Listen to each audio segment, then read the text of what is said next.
Hey, what's up, everyone? It is mid-July and summer is flying by. Hope you're having a great summer and enjoying this warm weather.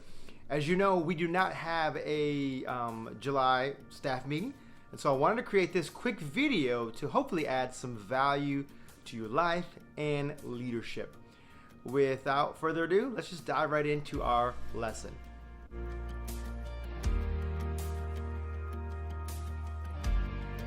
Well, this month I want to talk about the topic of leadership pain.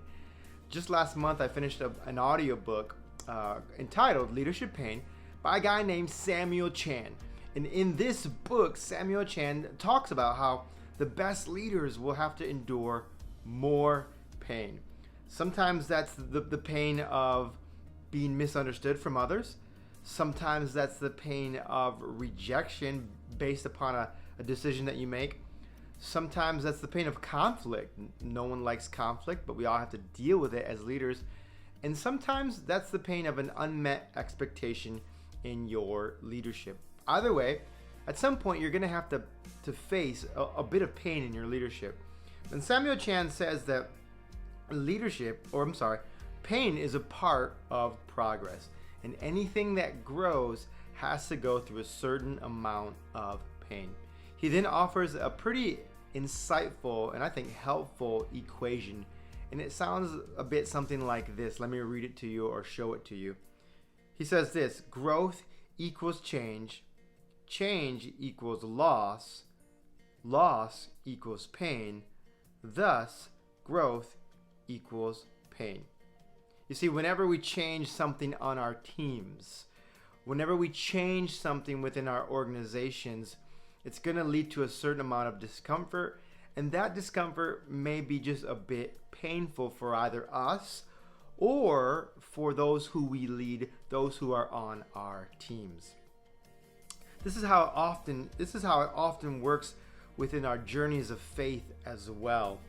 This is why the Apostle James says to count it all joy when you face trials of many kinds, because you know that these trials are leading to your faith being tested. You see, in our faith walks, we actually need adversity. It's the only way that we grow, and so adversity leads to growth. Just in the same way as it works in our leadership, adversity leads to growth as well. So what stops us from leading change within ourselves and within our teams? I think our number one enemy is fear. Just a couple of weeks ago, a memory from my Facebook account I had pulled up, and it was actually a quote by a guy named Dr. Henry Cloud, and it's from a book that he wrote called Boundaries for Leaders. Let me show you this quote because it is powerful. He says this: you can have fears without being fearful. Fearful is when you let your fears make your decisions for you. So don't let your fears make your decisions for you. Having fears is normal. Being fearful is dysfunctional. Fearful leaders, that is, those who respond out of fear, are the worst leaders. Period. Wow, that is a powerful quote and quite challenging as well, to be honest with you. You know, sometimes I ask myself the question, what would I choose if fear wasn't present? And when I ask myself that question, it helps me to get an accurate perspective of where I'm at with the decision I'm trying to make. Oftentimes I realize that fear is a factor, and it's at that point I have a decision to make. I can either do what is easy and convenient, or I'll do what is hard but right. So leaders, here's my question. What change or changes do you need to make for this fall season of ministry? Now, it may be a small change, but remember, small changes can make big differences. Has there been a conversation that you've avoided?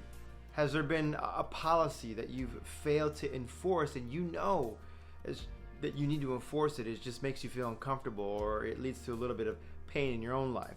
Now, ultimately, we have to remember that anything that grows, okay, whether numerically or spiritually, must go through some sort of pain. So think about it this week. I'd love to hear your responses. And I know it's easy to avoid, and we can avoid these things, but here's what we need to remember. If we avoid it, if we ignore it, the pain will actually only grow. So that's all I got for you guys for this video. And I can't wait to hear your responses through email, and I will see you soon. See ya.